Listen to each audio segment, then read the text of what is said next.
Karukutty Mookkannoor main റോഡിനോട് ചേർന്ന് 14.5 cent സ്ഥലത്ത് 26 വർഷം പഴക്കമുള്ള 1000 സ്ക്വയർ ഫീറ്റിൽ കിഴക്കോട്ട് ദർശനം വരുന്നൊരു 3 BHK വീടും ഔട്ട് ഹൗസുമാണ് വിൽപ്പനയ്ക്ക്. ഈ പ്രോപ്പർട്ടിയിൽ ഉടമസ്ഥൻ സ്ഥലത്തിൻ്റെ വില മാത്രമാണ് ആവശ്യപ്പെട്ടിരിക്കുന്നത്. വറ്റാത്ത കിണറുണ്ട്. ഈ 14.5 സെൻറ്റിൽ തെങ്ങ്, കവുങ്ങ്, ജാതി, മാവ്, പ്ലാവ് തുടങ്ങിയ ഫലവൃക്ഷാദികളുമുണ്ട്.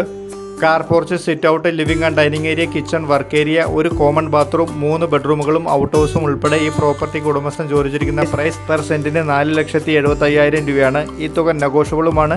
ഉടമസ്ഥനുമായിട്ട് നേരിട്ട് നിങ്ങൾക്ക് സംസാരിച്ച് ഈ പ്രോപ്പർട്ടിയുടെ വില നിശ്ചയിക്കാവുന്നതുമാണ്. 2018 വെള്ളപ്പൊക്കം ബാധിക്കാത്ത ഈ വീടിൻ്റെ 1 കിലോമീറ്റർ ചുറ്റളവിലാണ് ഫിസാറ്റും ആഴകം ഗവൺമെൻറ് UP സ്കൂളും എല്ലാം വരുന്നത്. കറുകുറ്റി മൂക്കന്നൂർ മെയിൻ റോഡിനോടടുത്തായി സ്ഥിതി ചെയ്യുന്ന ഈ വീട്ടിൽ നിന്ന് നെടുമ്പശ്ശേരി എയർപോർട്ടിലേക്ക് 11 കിലോമീറ്ററും കാലടി ശ്രീ ശങ്കര കോളേജിലേക്ക് 8.5 കിലോമീറ്ററും അങ്കമാലിയിലേക്കും അപ്പോളോ ഹോസ്പിറ്റലിലേക്കും കറുകുറ്റിക്കും 6 കിലോമീറ്ററും കരയാമ്പറമ്പിലേക്ക് 4 കിലോമീറ്ററുമാണ് ഈ വീട്ടിൽ നിന്ന് ദൂരം വരുന്നത്. യാത്രാ സൗകര്യങ്ങളെല്ലാം മനസ്സിലാക്കി ഈ വീട് നിങ്ങൾക്ക് യോജിച്ചതാണെങ്കിൽ ഈ പ്രോപ്പർട്ടിയെ പറ്റി കൂടുതൽ വിവരങ്ങൾ അറിയുവാൻ എൻ്റെ നമ്പറിൽ ബന്ധപ്പെടുക. ഇതുപോലെ നിങ്ങൾക്ക് പ്രോപ്പർട്ടി വാങ്ങിക്കാനും വിൽക്കാനും ഉണ്ടെങ്കിലും തീർച്ചയായിട്ടും എൻ്റെ നമ്പറിൽ ബന്ധപ്പെടാം. നിങ്ങൾ എൻ്റെ വീഡിയോ ആദ്യമായിട്ടാണ് കാണുന്നതെങ്കിൽ വീഡിയോ ലൈക്ക് ചെയ്യുവാനും ചാനൽ സബ്സ്ക്രൈബ് ചെയ്യുവാനും മറക്കല്ലേ. താങ്ക്